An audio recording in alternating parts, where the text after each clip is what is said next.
This is the spirit that I am most proud of making. And it's almost a year old now. So I would like to taste it, catch you guys up with what it's tasting like. But more importantly, kind of pull it apart and see what I could do to improve it if I made it again.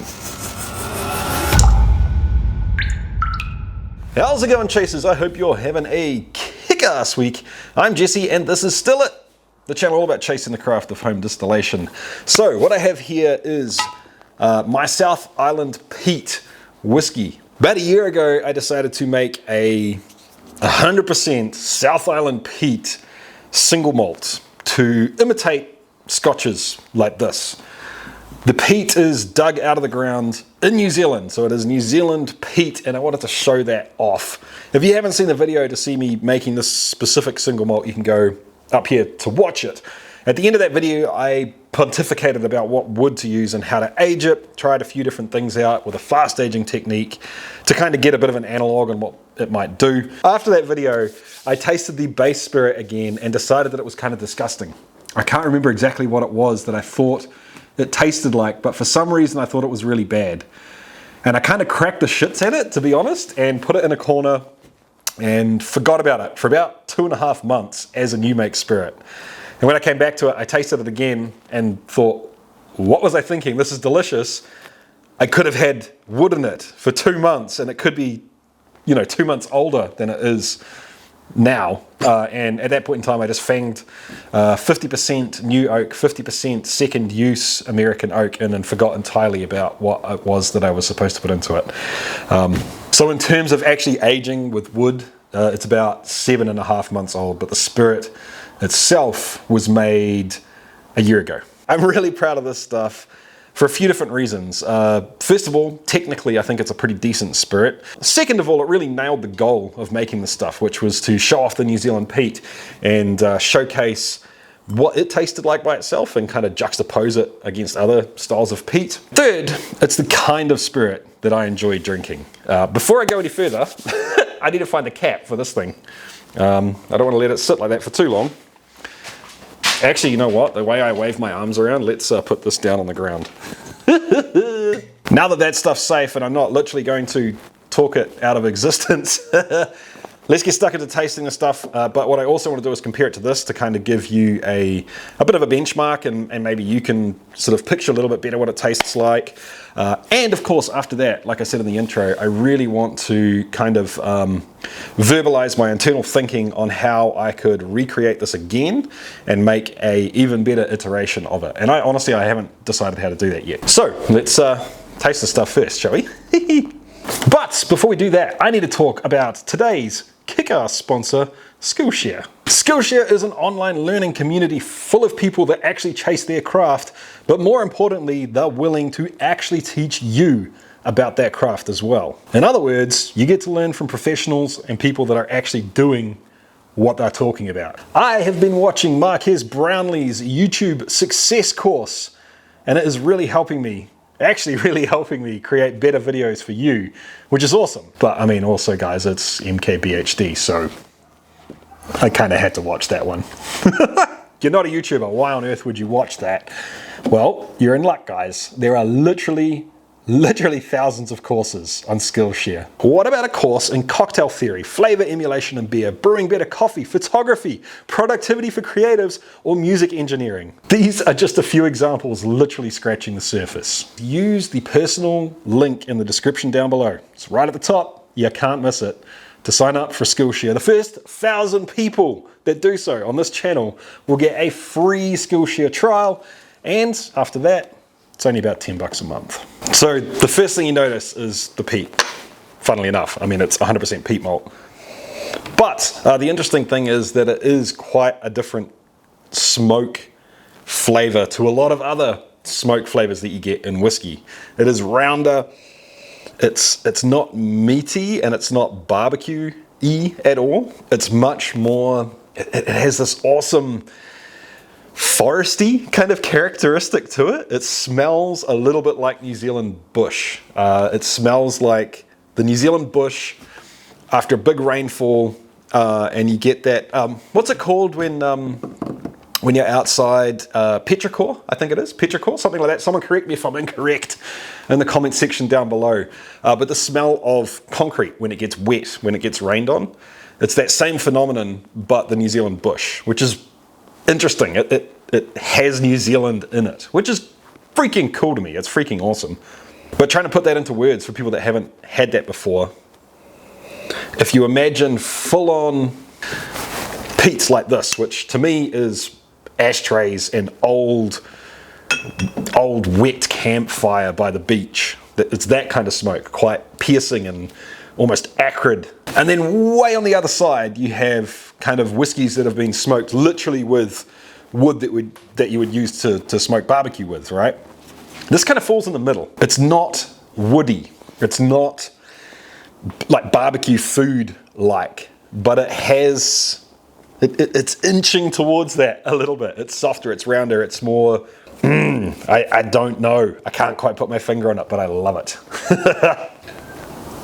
It's getting a really nice sweetness now, starting to get a base to it that everything's building on. So the wood is really starting to kick in. It's not a fully aged whiskey, like, you know, like these guys. It's only been in there for a year, and more on that later actually. But it's starting to get there, and that wood base is giving everything else something to sit on. It's not a new oak, heavy wood influence like a bourbon. It's nothing like that. But it's also not a very, very subtle, more confectionery-like second use oak either. But, funnily enough, the peat really is the star of the show as far as the flavour goes, and then the lingering aftertaste that goes on for quite a while. In terms of the flavour of the peat, it is similar to the smell, but it does edge closer, much, much closer actually, to that sort of ashtray, old beach fire kind of peat that something like the Freud has. To put this into a few words for you, for those of you that don't like these long-winded, flowery descriptions of flavour, it's peat, but not as you know it. And it's pretty damn tasty. Like I said, I think this is the spirit that I am most proud of making out of everything. Now, I want to taste the Lafroig first. The reason I have this on the table is because it is an aggressively peated whiskey. It has a lot of peat, a lot of smoke. In terms of just the straight up amount of smoke present, I think there is actually slightly more in my South Island peat.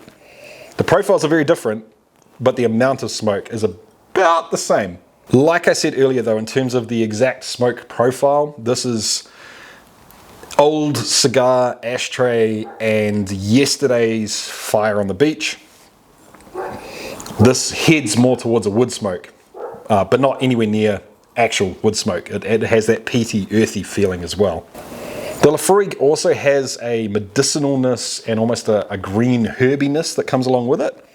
It's quite a fresh sort of flavour underneath it, whereas the South Island peat is more decadent and sweet. And the reason I've got the Ben Riach on the table is because this is a relatively peaty whiskey, but it is a peated Highland Scot. And this has that big, fruity, rich underlying whiskey underneath the smoke that is more like this, but it has gone way past it. So the Ben Riach is more decadent, more sweet than this. For those of you that drink whiskey on a regular basis, I'm hoping that can kind of give you a little bit of a pinpoint as to where this is actually sitting in terms of a flavour profile. For those of you that don't drink whiskey on a regular basis, I'm sorry you had to sit through that. But it's out of the way now. We can move it. We can get rid of it. We won't have to talk about that anymore. So here comes the real meat and potatoes of this video, guys. Here comes the real part of this video that I've been looking forward to. What is missing in this whiskey? Where is this whiskey falling a little short?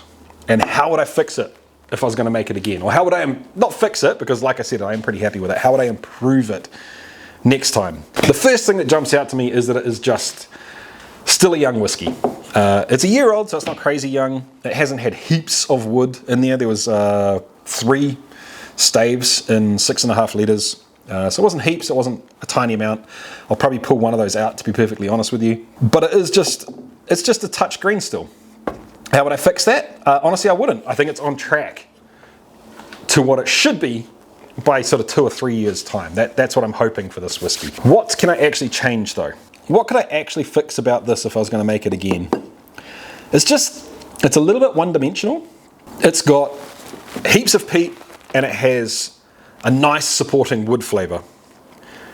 There's not a lot of much going on in between those two things. I would like it to have some more grainy flavours, or some fruit flavours, or some caramel or chocolate. Something to kind of bridge the gap between these two things. Something to sort of be the seasoning between those two flavours. The Benriach, however the hell you're supposed to say that, has these really big, fruity, delicious things going on. The Lafroig has almost a sweet floral honey that links the two together. And this, it just doesn't quite have that. It doesn't have anything other than wood and peat. Age could give it for sure. That could be enhanced over time. A wine cask finish could add that for sure, or a rum cask. Actually, I think this has rum casks in it. Yeah, it does. For sure, either of those things could work. Or I could add a little specialty malt into it, kind of like the T500 whiskey that we made a little while ago. And actually what I'm thinking, guys, is that this sort of recipe could be a very good candidate for version 2 of that next step whiskey in the T500. If you don't know what I'm talking about, check this video right here.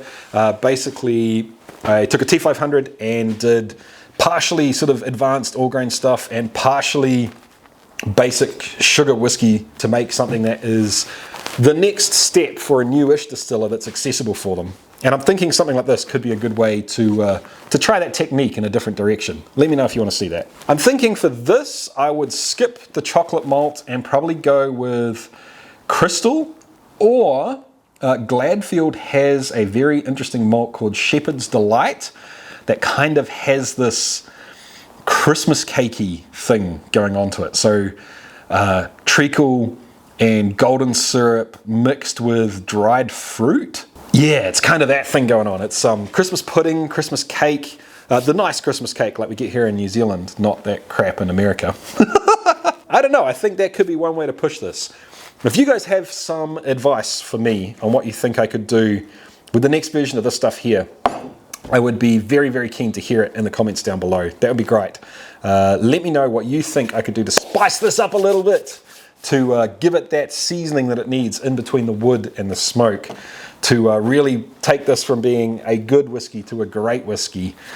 I would be very, very interested to hear from you. I also need to say a big, big thank you to the Patreons. Thank you so much, Patreons, for letting me do this stuff, for letting me make this whiskey and then a year later come back and visit it and figure out how to make it again and keep the cycle going. Thank you guys. I really appreciate it. All right, team, so if you like this video, make sure you give it a thumbs up. That helps me out a whole lot. It really and truly does. The other thing that helps me out heaps is subscribing. So if you haven't subscribed yet and you're enjoying these videos, hit that button down below. It costs you nothing and it helps me out a whole lot. And I'll catch you next time, guys. Keep on chasing the craft. See ya.